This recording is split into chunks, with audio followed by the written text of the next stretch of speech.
Thank you, Madam Chair, and thank you for this important hearing. It was so good to see our colleague, former colleague, Senator Minichi here this morning. It was reminding me of all the work that this committee has done over the past many years. And I was thinking as I was looking around, I'm so glad we're joined by such smart and talented new colleagues, but I'm also reminding myself as we sit here that I think there's only a handful of us that were even on the committee in 2005. I think maybe 4 or 5 of us. So when it comes to this issue, I think some of our colleagues are just catching up to speed on the importance of the anti-manipulation laws that are on the books and what FERC has done in that regard. And so I hope people will spend time on that issue, because we had many hearings during this process, and I'm reminded of another hearing that we had. Actually, I think it was before the Finance Committee, where Rex Tillerson, the ExxonMobil chairman, testified about how outside Wall Street markets were driving up energy costs, and basically it resulted in a headline, Exxon CEO says Wall Street is driving up gas prices by 50%.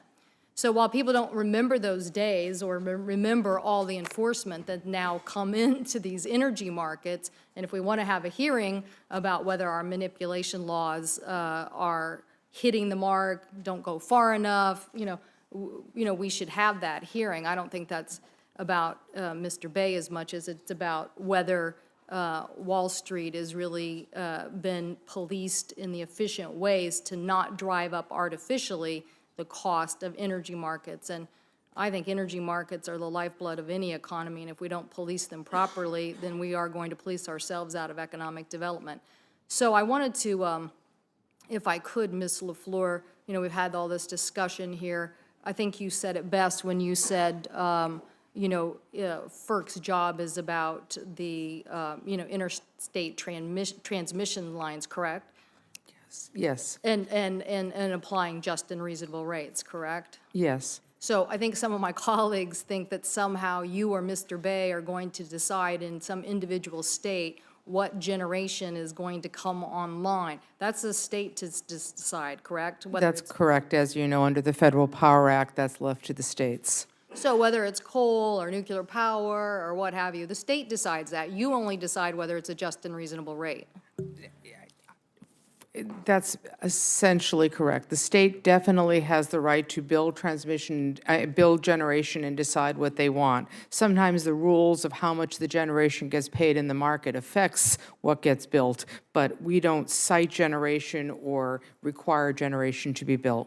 Which I think is important, that somehow the long arm of a FERC commissioner could come down and make that decision. I don't hear anybody saying that that it's happened so far, one way or another, right? Like that's correct. No one's here saying this is what happened, and when this commissioner was on or that commissioner was on, and here's how they drove this policy to favor one source over another. I haven't heard of those arguments. And to this point about the commission and manipulation, is there anything that the Enforcement Division has recommended over the last several years, 4 or 5 years, that you have disagreed with as far as a case on manipulation?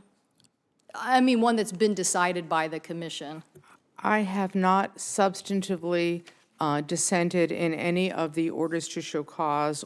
Well, that's not true. In any of the settlements, I have dissented on a few orders to show cause in terms of the application of the penalty guidelines, and I've also had some procedural dissents in some of the procedures that are used in the investigations. I think that this is a relatively new area of our work, and it's to be expected that we'd have debates about how the rules are to be applied. I think that's why we have 5 commissioners, but I haven't dissented on any of the settlements or the substance of the orders to show cause, just the penalties and procedures. And I guess I would just say, I think that some people think they don't like the fact that Mr. Obama has nominated Mr. Bay maybe over you to be the head of the commission, but yet you've agreed with every decision that he's recommended on manipulation in principle. So the issue is, on at least this point, I don't see the difference. And Madam Chair, if there is some issue about sculpatory evidence and the comparison between FERC and say what DOJ does on sculpatory evidence or what the SEC does on sculpatory evidence, let's let's have that hearing, as my colleague from New Mexico was pointing out. Let's look at that. But I would say that the decision on releasing exculpatory evidence is the commission, and it's the commissioner's responsibility, not Mr. Bay's.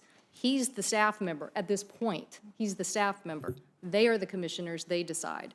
So if somebody wants to find fault with exculpatory evidence, I would say start with the commission. Thank you.